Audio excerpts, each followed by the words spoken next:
sırasına erişir, həkimlərə erişir. Dəqiqdən bir iclaslarla qorxuzur, iclas elətdirəcəm, sizi tibbi şuraya qoyacağım. Da ilişkiləri adam qalmayıb, adlarıyla, hamısının adlarını deyirlər. Mən xahiş edirəm ki, devlet baksınlar. Təbimin rəhbəri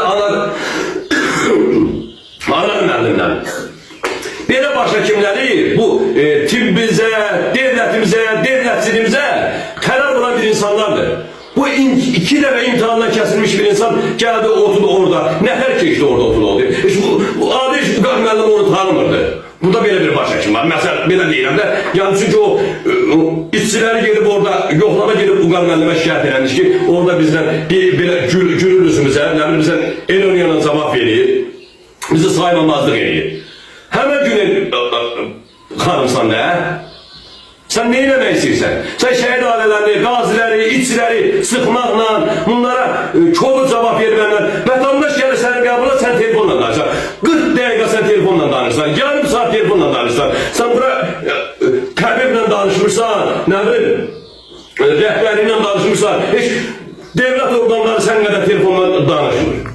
Gezin yanlasını telefonda belə-beləsən, dağlarla danışsan ama belə-beləsən. Bura idarədir, bura devlətin idarəsidir. Mən özümü tutu, adam icra baxsına, gözəl insan, yaxşı bir baxçımız.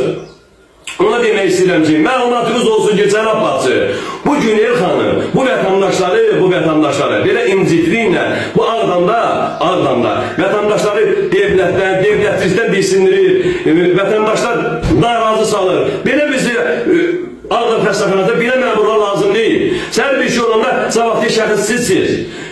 Ne olsun təbibin xəstəxanasıdır. Bura Ağdam ərazisidir. Yəni sənədə deyəcəklər ki, icra hakimiyyəti təbir işinə qalır. Yaxşı qarşıma, sənədə orada bir şey olanda təbir gəlib o insanların qarşısına çıxmır. İcra baxsız çıxır vətəndaşların qarşısına. Cavabdeh şəxs Ağdam icra hakimiyyətidir, Ağdam üzrə.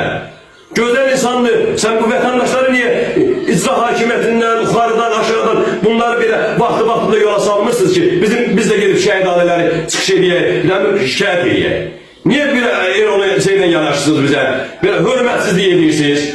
Dəfələrlə sənin çepelələrin var. Yaxın müddətdə adlarla, siyahıyla çəkirəm ki, sən Ağdam xəstələrlə kimlərə problem yaradırsan. Birine xoşun gəlməyən kimi başlayırsan tibbi şuriyə bu. Cənab çox sağ olsun oranın rəhbərli izadı, sənin sözü qabaqın cəmatı incitmir. Bundan sonra da bir yaxşı oranın cavabdeh şəxsi var, şəhid qardaşı, gözəl insan, şəhid ailələrlə, insanlarla elə davranır ki, sanki elə bir şəhid ailələrin qardaşıdır, nə bilim, ağsaqqalıdır. Gözəl insan, sən o boyda orada işlər görən insanların əməyini edirsən, puç edirsən.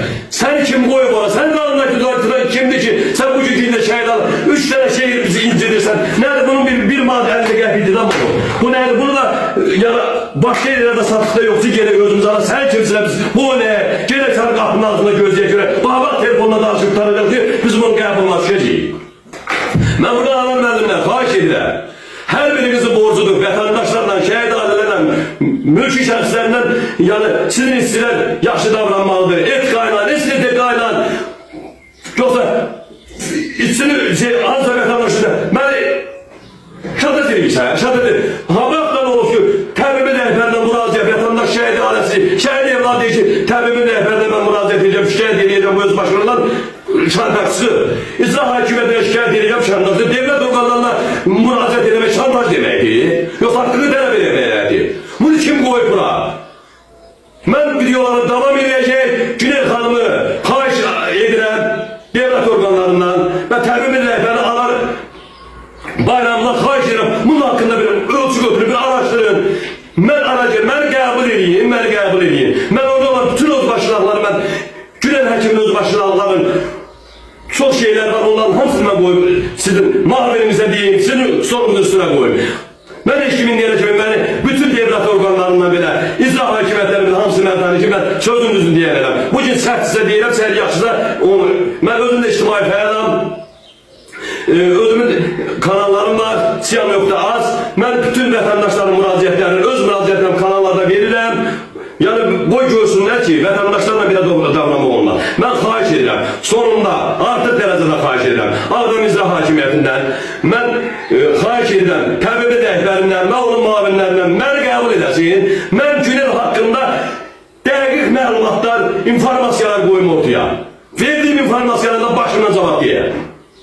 Xahiş edirəm bunun haqqında ölçü götürülür. Mənim videolarımda